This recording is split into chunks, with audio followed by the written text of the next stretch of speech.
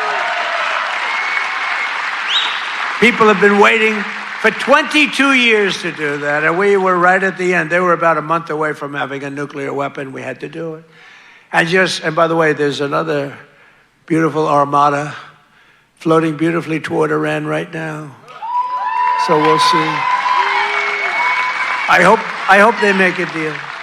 I hope they make a deal. They should have made a deal the first time they'd have a country.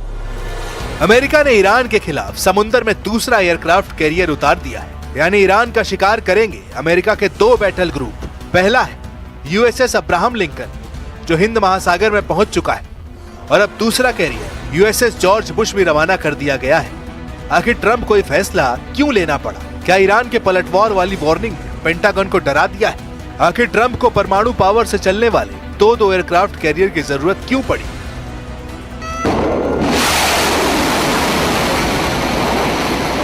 Iran को रोकने के लिए America ने जो बड़े हथियार तैनात किए हैं, उनमें ऐसे वेपन सिस्टम शामिल हैं जो नई टेक्नोलॉजी से तैयार करके बनाए गए हैं। उसने पूरी ताकत ईरान के खिलाफ झोंकने का फैसला किया है। अमेरिका ने अपने 3 बड़े हथियार पश्चिम एशिया को कंट्रोल करने के लिए तैनात किए हैं। इनमें सबसे खास है B-2 बम वर्धक विमान। ये स्टेल्थ बम वर्धक ईरान पर हमले के इरादे से डिएगो गार्सिया से ऑपरेट कर रहे हैं। दूसरे नंबर पर है अमेरिका का आधुनिक मिसाइल डिफेंस सिस्टम थार्ड और पैट्रियट, जो खाड़ी में तैनात है और इसका मकसद है ईरान की मिसाइलों को रोकना। तीसरे नंबर पर है अमेरिका का एयरक्राफ्ट कैरियर अब्राहम लिंकन और उसका पूरा बैटल ग्रुप। अमेरिका का दावा है कि उसके जंगी जहाजों की तरफ आने वाली हर मिसाइल और ड्रोन को रास्ते में ही मार गिराया जाएगा। लेकिन अगर ट्रंप का दिन खराब निकला और ईरान का कैरियर किलर मिशन कामयाब रहा, तो ट्रंप अमेरिका को क्या जवाब देंगे? एक एयरक्राफ्ट कैरियर को डुबोने से 6000 नौसैनिकों की जान खतरे में पड़ जाएगी। अगर ईरान के ड्रोन या उसकी फास्ट बोट 2 एयरक्राफ्ट कैरियर पर हमले में कामयाब रही, तो 12000 नौसैनिकों पर मौत मंडराने लगेगी। क्या ईरान के खिलाफ युद्ध में 12000 सैनिकों की जान की बाजी लगाएंगे ट्रंप? अमेरिका के हर बेड़े पर रूस की भी नजर है। रूस अपने हर दुश्मन को बहुत करीब से देख रहा है।